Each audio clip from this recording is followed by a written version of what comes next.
Hello my dear students.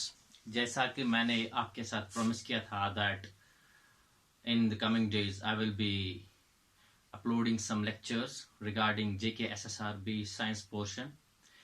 So keeping my promise, I am coming up here with the first lecture, and as promised with you people that I will start with the very basics, that's from class 9th. तो आज मैं अपना पहला lecture ला रहा हूँ class 9 science से। तो धीरे धीरे मैं इसका लेवल बढ़ाता जाऊंगा, but it's mandatory for me to start from very basics. ठीक है, तो चलिए आपका वक्त ज्यादा जाया नहीं करेंगे because I know your time is very precious. तो सीधा हम स्टार्ट कर लेते हैं। हमारा जो पहला यूनिट है साइंस में क्लास 9th में, जिसको पढ़ना आप लोगों के लिए बहुत लाजमी है, जिसमें से 2 क्वेश्चन आने के चांसेस बनते हैं। बहुत इंपॉर्टेंट क्वेश्चन है। ठीक है, तो मैं ज्यादा बिल्कुल मतलब वो जो बच्चों को पढ़ाना है वो नहीं पढ़ाऊंगा। हाँ, थोड़ा टच करूंगा उसको, बट कोशिश करूंगा कि जो आपकी जरूरत की चीजें हो वो पढ़ाऊं। ठीक, चलिए स्टार्ट कर लेते हैं। क्लास 9th साइंस में जो पहला यूनिट है आपका साइंस का, जो आपको पढ़ना जरूरी है, that is matter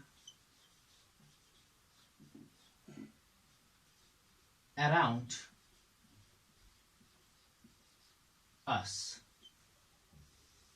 matter around us. ठीक है, तो ये आपका पहला यूनिट है ना। अब मैं मैटर की डेफिनेशन वगैरह तो नहीं बताऊंगा जैसा हम बच्चों को बताते हैं।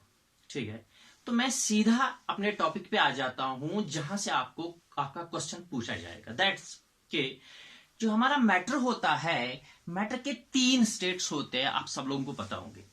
That one is solid, another one is liquid and the third one is gas. ठीक है, और उसके मजीद भी 2 स्टेट्स है जिनके बारे में बात हो रही है। Might be delivered as concrete states of matter in very future. एक है plasma and the second one is Bose Einstein condensate. यानी that means there are 5 states, but out of them हमें फिलहाल 3 पढ़ने हैं अपने, सॉलिड, लिक्विड, गैस। ठीक, अब मैं इन पे भी ज्यादा बात तो नहीं करूंगा, बट मैं conversion of states of matter पे बात करूंगा कि अगर हमारी कोई चीज सॉलिड स्टेट में है तो क्या वो लिक्विड स्टेट में आ सकती है, कोई चीज लिक्विड स्टेट में है तो क्या वो गैसियस स्टेट में आ सकती है, यहां कोई चीज गैसियस स्टेट में है तो क्या वो वापस लिक्विड में जा सकती है, कोई लिक्विड में है तो क्या वो वापस सॉलिड में जा सकती है। और इसका बिल्कुल सिंपल सा आंसर है yes sir, this is possible by changing temperature और by changing pressure we can do this. ठीक, अब यहां आपके एग्जाम के साथ क्या वास्ता है इस बात का? इस बात का सिंपल सा वास्ता है, तो आप बिल्कुल अपने पॉइंट पे आ जाइए। ठीक, तो वो ये है कि मैंने इधर बोर्ड पे लिख रखा है सॉलिड, लिक्विड, गैस। मैंने एरोज भी डाल रखे हैं सॉलिड से लिक्विड की तरह, यानी सॉलिड लिक्विड में चेंज हो रहा है, लिक्विड गैस में चेंज हो रहा है, गैस वापस लिक्विड में चेंज हो रही है, लिक्विड वापस सॉलिड में चेंज हो रही है, सॉलिड डायरेक्टली गैस में चेंज हो रही है, गैस डायरेक्टली सॉलिड में चेंज हो रही है। तो आपको इनमें से एक क्वेश्चन पूछे जाने के चांसेस है, बिल्कुल है, 100% चांसेस है। क्या पूछा जाएगा सर? बेटा बिल्कुल ये बात पूछी जा सकती है कि इनमें से या किसी एक का, यहां सभी के, या 2-3 प्रोसेसेस के नाम बताओ हमें, एग्जैक्ट टर्म क्या है इसके लिए। यानी अगर कोई चीज सॉलिड स्टेट से लिक्विड स्टेट में जा रही है तो उस प्रोसेस को क्या बोलते हैं। ठीक, तो उस प्रोसेस को हम क्या बोलते हैं? तो इस प्रोसेस को बहुत सारे लोग कंफ्यूजन में चले जाएंगे, कंफ्यूजन में तो नहीं जाएंगे, क्या गलती हो गई मेरे से बोलने में, ये बिल्कुल फटाक से नाम बताएंगे, मेल्टिंग बोलते हैं सर। नहीं नहीं बेटा, इसकी एग्जैक्ट टर्म जो है दैट इज फ्यूजन। ठीक है ना, क्वेश्चन एग्जाम में आ जाए तो फ्यूजन बोल देना है। ठीक, तो हम इधर लिखेंगे ऊपर फ्यूजन, इसको बोलते हैं फ्यूजन। ओके, सेकेंड, अब अगर कोई चीज लिक्विड स्टेट में है और वो गैसियस स्टेट में चेंज हो रही है, इस प्रोसेस को क्या बताएंगे सर? इसको बोलते हैं बॉइलिंग, नहीं बोलते हैं इवेपोरेशन, भी नहीं बोलते हैं, vaporization is the exact term. ठीक है, वेपराइजेशन बोलते हैं इसको। ठीक, शाबाश। ओके अब अगर कोई चीज सर गैस से वापस लिक्विड में आ जाती है उसको क्या बोलते हैं? उसके लिए एग्जैक्ट टर्म है हमारे पास, दैट इज कंडेंसेशन। कंडेंसेशन, ठीक। ओके नाउ सर अब अगर कोई चीज लिक्विड स्टेट से वापस सॉलिड स्टेट में आ जाती है तो उसको क्या बोलते हैं हम? ठीक, तो उसको क्या बोलते हैं? उसको बोलते हैं solidification. These are the exact term. इसके लिए बहुत सारे टर्म्स हैं which we feel synonymous to them, but basic science का जब क्वेश्चन पूछा जाएगा तो आपको बिल्कुल एग्जैक्ट टर्म डालनी पड़ेगी वहां पे, ठीक। ओके चलिए आगे बढ़ते हैं। नाउ तो सॉलिड से अगर लिक्विड हो रहा है तो फ्यूजन है, लिक्विड से अगर गैस हो रहा है तो वेपराइजेशन है, गैस से अगर वापस लिक्विड बन रहा है तो कंडेंसेशन है, लिक्विड से अगर सॉलिड बन रहा है तो सॉलिडिफिकेशन है, ठीक। चलिए आगे बढ़ते हैं। सर अब अगर सॉलिड से डायरेक्टली चीज गैस में जा रही है तो उसको क्या बोलते हैं? सर उसको बोलते हैं बेटा सब्लिमेशन। क्या बोलते हैं? सब्लिमेशन, ठीक। अच्छा ठीक है सर, अगर कोई चीज सॉलिड स्टेट से डायरेक्ट गैस में जाती है, जैसे आपके नेफ्थलीन बॉल्स जाती है, जैसे आपका अमोनियम क्लोराइड जाता है, दे आर सबलाइम। वो सीधे सॉलिड स्टेट से डायरेक्टली गैसियस स्टेट में जाते हैं, तो इस प्रोसेस को बोलते हैं सब्लिमेशन। इसके बारे में आप भी आगे बात करने वाला हूं सब्लिमेशन को लेके, ठीक। अच्छा सर अगर कोई चीज सॉलिड से डायरेक्ट गैस में आ जाती है, ये तो हमें समझ में आ गया कि उसको बोलते हैं सब्लिमेशन। और अगर कोई चीज डायरेक्ट गैस से सॉलिड स्टेट में आ जाती है उसको क्या बोलते हैं? बहुत सारी जगहों पे आपको इधर सब्लिमेशन लिखा हुआ मिलेगा, बट दैट्स नॉट ट्रू 100%।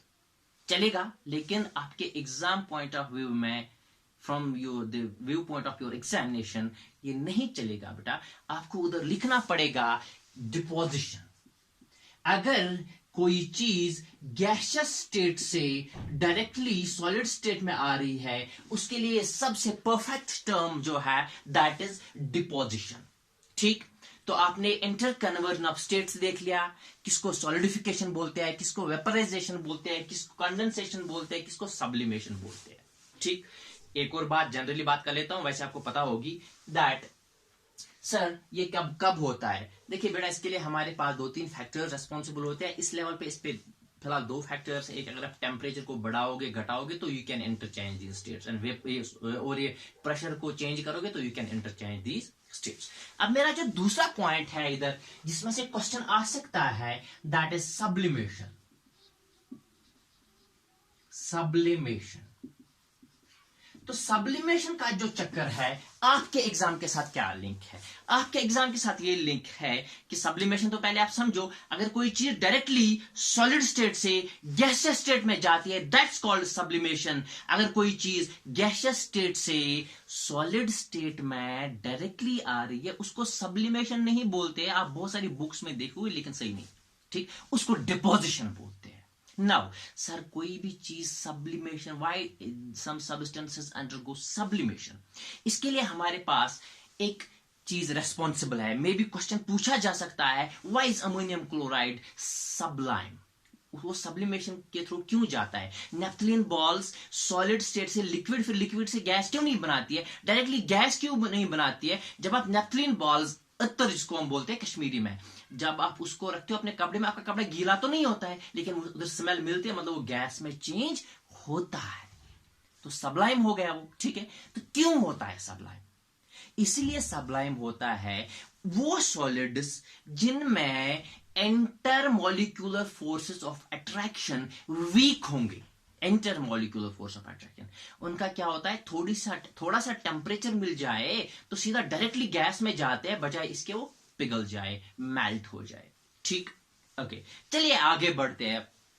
अब हमारे आगे वाली एक चीज है, ठीक। देखिए बेटा अगर हमारी चीज सॉलिड से लिक्विड में चली जाती है तो उसको हम फ्यूजन तो बोलते ही बोलते हैं, मेल्टिंग भी बोलते हैं। उस प्रोसेस को फ्यूजन बोलते हैं, लेकिन इस फेनोमेनन में अक्सर जब हम बोलते हैं इसका मेल्टिंग पॉइंट है, मेल्टिंग पॉइंट है, ठीक है ना। तो इस प्रोसेस को मेल्टिंग भी बोलते हैं, लेकिन अगर आपको उधर क्वेश्चन पूछेगा तो that's fusion is answer there. लेकिन फिलहाल इधर बात कर लेता हूं, अगर कोई चीज सॉलिड पिघल जाती है, लिक्विड बना लेती है, उसको मेल्टिंग तो बोलते ही बोलते हैं, हमें पता ही है हमें, लेकिन वहां पे फ्यूजन। ठीक, ओके। आपने एक चीज पे ध्यान दिया होगा कि नहीं दिया होगा, मैं बता देता हूं आप लोगों को। वो ये चीज है, अगर हमारे पास पानी का एक गिलास है, ठीक है, बीकर में रख दिया, नीचे उसके सेपरेट लैंप जला लिया, हीट दे रहे उसको, ऊपर से थर्मोमीटर उसमें डाल दिया। चलो सपोज करते हैं कि पानी का टेम्परेचर जो है दैट वाज 25 डिग्री सेल्सियस। ठीक, अब आप नीचे से हीट दे रहे हो, जाहिर सी बात है पानी का टेम्परेचर बढ़ता जाएगा, बढ़ता जाएगा, बढ़ता जाएगा। ठीक, थर्मोमीटर की रीडिंग बढ़ती जाएगी, बढ़ती जाएगी, बढ़ती जाएगी। ठीक है ना। मैं आपको एक एग्जामिनेशन पॉइंट ऑफ व्यू से क्वेश्चन जो पूछा जाने वाला है उधर लेके जा रहा हूं, तो ध्यान से सुनो। ठीक है ना बेटा, ध्यान से। तो आपने थर्मामीटर डाल रखा है उसमें, पानी के गिलास में, उसका टेम्परेचर बढ़ रहा है 25 से 30, 30 से 35, 40, 50, 55, 60, टेम्परेचर बढ़ रहा है, बढ़ रहा है। और पानी का जो बॉइलिंग पॉइंट है वो क्या है, 100 डिग्री सेल्सियस। जैसे ही टेम्परेचर 100 डिग्री सेल्सियस आ जाएगा, आपका थर्मामीटर रिकॉर्ड करेगा 100 डिग्री सेल्सियस टेम्परेचर है, उससे आगे टेम्परेचर नहीं बढ़ेगा। लगाओ जितनी हीट लगानी है यार, लगाओ, कितना जोर लगा रहे हैं, नहीं बढ़ना है उधर टेम्परेचर। अगर किसी ने किया है तो ठीक, नहीं किया तो एक बार तजुर्बा कर लेना जिंदगी। वो टेम्परेचर 100 डिग्री रहेगा। ठीक, फिर उसके बाद क्या होना शुरू हो जाएगा, उधर वेपर्स की फॉर्म में पानी बाहर जाना शुरू हो जाएगा। आपने जितनी मर्जी हीट डालनी है डालते जाओ, हीट पानी खत्म हो जाएगा, लेकिन टेम्परेचर 100 से आगे नहीं बढ़ना है उधर। ठीक, क्यों, वाई, क्वेश्चन है ना, वाई। सर जो हम इधर से हीट दे रहे हैं वो कहां जा रही है, वो जो हीट इधर से जा रही है छुप रही है। अगर किसको पता नहीं है ना कि उधर एक्चुअल में होता क्या, जिसको पता है उसको पता ही है क्या हो रहा है उधर, लेकिन जिसको नहीं पता है उसके हिसाब से तो हीट छुप रही है ना, छुप तो रही है ना, हाँ छुप रही। इसीलिए उसको बोलते हैं ग्रीक टर्म लेटेंट हीट, छुपी हुई हीट। तो उस हीट को बोलते हैं हम लेटेंट हीट, लेटेंट हीट यानी छुपी हुई हीट। यह हीट छुप रही है। सर जी छुप रही है, लेकिन अंदर जा कहां रही है, कुछ तो होता होगा उधर उस हीट का। मैं बताता हूं, पानी के मॉलिक्यूल्स के बीच में, एक पानी का मॉलिक्यूल दूसरा पानी का मॉलिक्यूल, इनके बीच में एक फोर्स ऑफ अट्रैक्शन है, जिसको बोलते हैं inter molecular force of attraction. अब एक मॉलिक्यूल ऑफ पानी को तो बाहर जाना है बीकर से वेपर्स के फॉर्म में, तो लेकिन उस मॉलिक्यूल का इस मॉलिक्यूल के साथ बॉन्ड है ना, inter molecular force of attraction है उसके साथ। पानी के केस में हाइड्रोजन बॉन्डिंग होता है, पानी के केस में हाइड्रोजन बॉन्डिंग होता है। ठीक, अब चूंकि उधर जो इस, हाँ जी, तो मैं बात कर रहा था बेटा, तो हमारा जो बीकर में पानी है, वाटर के मॉलिक्यूल्स है, एक वाटर मॉलिक्यूल का दूसरे वाटर मॉलिक्यूल के साथ फोर्स ऑफ अट्रैक्शन है, एक दूसरे के साथ जुड़े हैं। कौन से force of attraction, inter molecular force of attraction, और काफी स्ट्रांग है। पानी के केस में तो हाइड्रोजन बॉन्डिंग होती है, ठीक है, बहुत स्ट्रांग होता है। ठीक, अब अगर इस वाले वाटर मॉलिक्यूल को बीकर से बाहर जाना है तो ये वाला बॉन्ड तो तोड़ना पड़ेगा, और जो हम बाहर से एनर्जी सप्लाई कर रहे हैं वो एनर्जी अब इस्तेमाल होती है ये इंटरमोलिकुलर फोर्स ऑफ अट्रैक्शन, ये बॉन्ड तोड़ने के लिए, ताकि वो टूट जाए, ये वाला मॉलिक्यूल बाहर वेपर स्टेट में चला जाए। इसलिए जब वो एनर्जी इस्तेमाल हो रही है तो पानी का टेम्परेचर नहीं बढ़ रहा है, वही कांस्टेंट 100 डिग्री पे है। और ये जो अमाउंट ऑफ एनर्जी है जो इधर इस्तेमाल हो रही है ये बॉन्ड तोड़ने के लिए, ताकि ये मॉलिक्यूल बाहर चला जाए, इसको बोलते हैं लेटेंट हीट। ठीक, नाउ अब अगर हम क्या कर रहे हैं, वेपराइजेशन कर रहे हैं, यही बीकर है हमारा, पानी बीकर से बाहर जाने वाला है तो वेपराइजेशन होने वाला है, तो इस केस में इसको बोलते हैं लेटेंट हीट ऑफ वेपराइजेशन, छुपी हुई हीट फॉर वेपराइजेशन। और अगर हम मेल्टिंग या फ्यूजन करते हैं, किसी चीज को पिघला रहे हैं, सॉलिड से लिक्विड स्टेट में ला रहे हैं, जैसा पहली वाली जो मैं बात कर रहा था उसमें हम लिक्विड से गैस स्टेट में ला रहे थे, तो वेपराइजेशन था, तो लेटेंट हीट ऑफ वेपराइजेशन थी। लेकिन अगर केस ऐसा हुआ कि हम सॉलिड को पिघला रहे हैं, उसको मेल्ट कर रहे हैं, लिक्विड बना रहे हैं, तो उस केस में बोलते हैं latent heat of fusion, latent heat of fusion. तो लेटेंट हीट की बात भी यहां पे आ गई।